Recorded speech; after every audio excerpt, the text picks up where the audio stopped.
Okay guys, the last lesson that we looked at, we were looking at a linear program and we had found the multiple optimal solutions. What we're doing today is we're going to be looking at a question where we're looking for multiple optimal solutions, but given the objective function, sometimes you might get more than one optimal solution.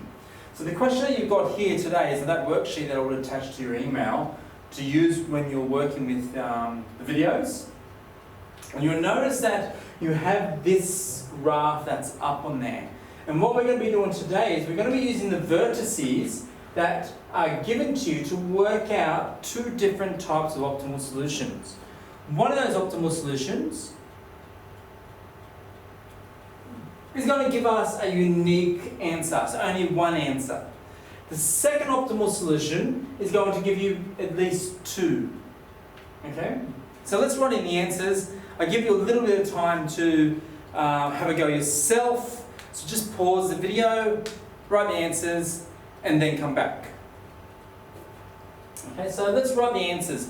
Hoping you had a go at it. So we should have 70, 100, 110, and 90. And on this side here, we have 280, 360, 360, and 270. So you would notice over here, if we were trying to find the maximum value, in this case, the maximum value on this side here would be 110 when we have 8x and 6y. Where over here, we have two answers that give us a maximum value, which sit between x is 4, y is 12, x is 8, and y is 6. So if we come back and have a look at that graph just above it, we can identify where all that information is. So here is where we have all our multiple optimal solutions. Okay? So we know that this answer here and this answer here, which match up with the 360 we found before, give us the same answer. So they're the two optimal solutions you can get, but there could be more. And one way we can test that is by graphing this up and finding all the x values between 4 and 8 and see what other whole numbers we get. And they should also be optimal solutions. So what I want you to have a go at right now, and just pause the video. Okay, if you're not quite sure, look at the previous videos we've done with graphics calculators. Pause the video and sketch this up on your graphics calculator, so that way we can have a look and analyse what we've done.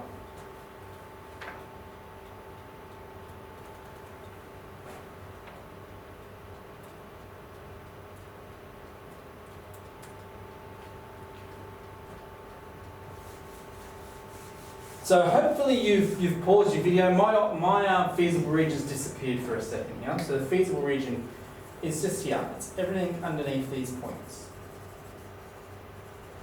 Now, we're not concerned with this one here or this one here. We're only really concerned with these two, because remember, they were the 2 points that gave us 4 and 12 and 8 and 6. So remember, when we're looking at these different types of coordinates, 4 is x, 12 is y, 8 is x, and 6 is y.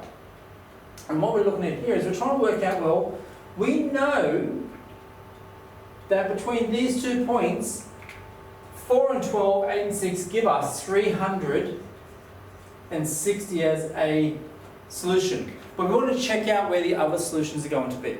So what we do here is we go into your graphics calculator and we're going to press second function trace and 1 for value. Okay?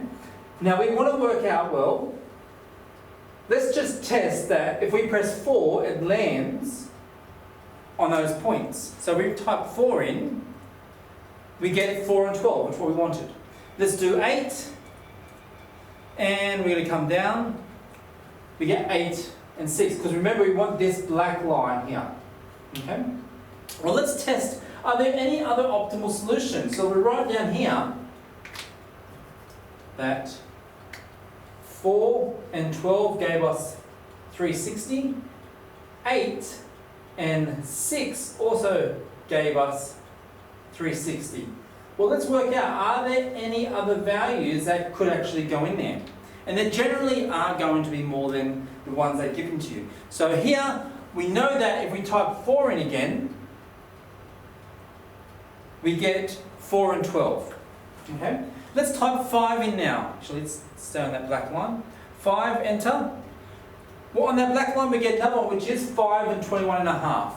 We don't want that one because that's a whole number. We're not dealing with whole numbers, fractions, sorry. We're not dealing with fractions at this point. So we type 6 in.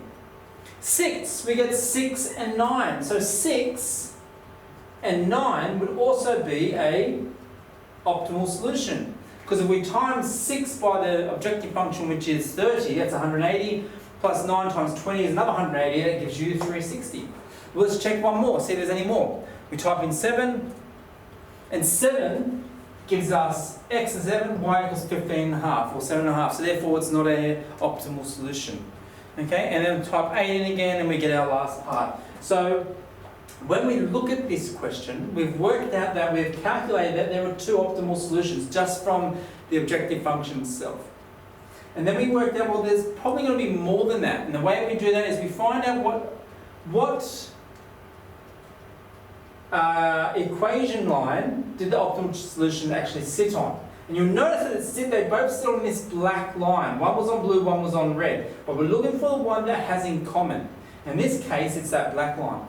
But there's an equation, there's a way we can work out there is going to be multiple optimal solutions by something that we call parallel lines. Okay, so let's just switch this off for a second. Okay. Let's write up the equations that we had. So we had 3x plus 2y is equal to 36. Okay? And we also had here, which was 30x plus 20y is equal to p. Okay? Well, let's have a look at both of these here. We know parallel lines have the same gradient.